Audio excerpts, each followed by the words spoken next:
doing. We need to look at the bigger fish. We need to send information to the DA about how 72.1 million children in Africa are working. And a certain percentage of them are working in hazardous environments, very dangerous environments.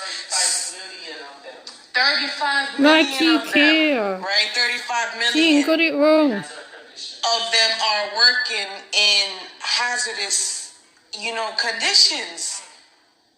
But we over here looking at what Nature Boy is doing, what Rashad Jamal is doing, what these small fish are doing. We need to look at the big fish. The big fish always get away with stuff.